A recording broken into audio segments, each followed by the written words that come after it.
With the official announcement of the Nintendo Switch 2 back in January, fans have been buzzing with anticipation about what games could be coming to the system.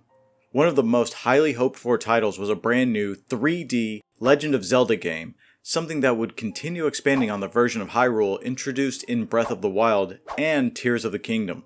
But instead we got something different, a new Hyrule Warriors game.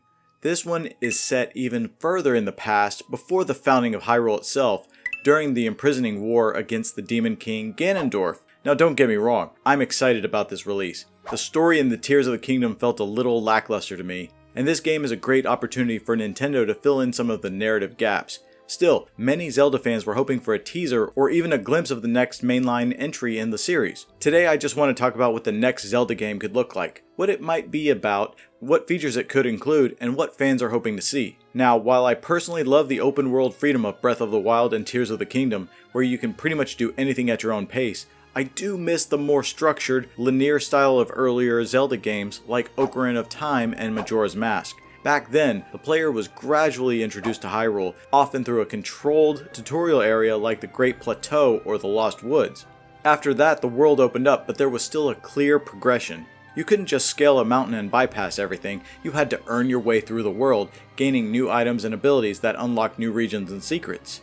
That sense of progression made every discovery feel earned and meaningful. In Breath of the Wild, however, once you finish the Great Plateau, you can go anywhere and do anything, even head straight to Calamity Ganon. And that's not an exaggeration. Some speedrunners finish the game within an hour by doing just that. While this freedom is impressive, it might be nice to see a return to a more balanced approach, blending open-ended exploration with a sense of meaningful progression like in older titles. Another element I'd love to see return in the next Zelda game is the use of traditional items. In the more recent 3D Zelda games, aside from the 2D entries, items have been largely sidelined in favor of weapon durability systems.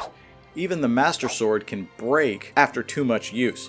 As a result, classic tools like the boomerang, hookshot, or Deku sticks are almost entirely absent. But there's room for both. Non-weapon items like bottles, instruments, and the hookshot could have fit perfectly into Breath of the Wild or Tears of the Kingdom. They could have been used to unlock areas or solve puzzles, maintaining the series' tradition of items enabling new exploration, while still keeping the weapon durability system intact for combat. Another major improvement I'd love to see is a more active, engaging story. I'm not sure how all of you feel about narrative in games, but for me, Zelda titles like Majora's Mask and The Wind Waker told some of the most compelling stories in gaming. I'd love to see that level of storytelling return. Imagine if Tears of the Kingdom's story played out during the game instead of being relegated to the distant past. We could have seen Ganondorf actively working to conquer Hyrule, with Link and Zelda uncovering the secrets of the Zanai and the Secret Stones in real time. That would have felt like a true adventure, rather than just exploring the aftermath of events that already happened. While I did enjoy the environmental storytelling in Breath of the Wild, like the haunting ruins of Hyrule Castletown or the desolate landscapes of Akkala, Tears of the Kingdom didn't capture that same magic. The Sky Islands felt repetitive, and the depths, while initially intriguing, quickly became monotonous. Once you've explored one area of the depths, you'd seen most of what it had to offer. It lacked the sense of mystery and evolving narrative that made Breath of the Wild so captivating. Hopefully, the next game will offer a story that unfolds as you play, where the fate of Hyrule is truly in your hands, not something that already happened centuries before the game begins.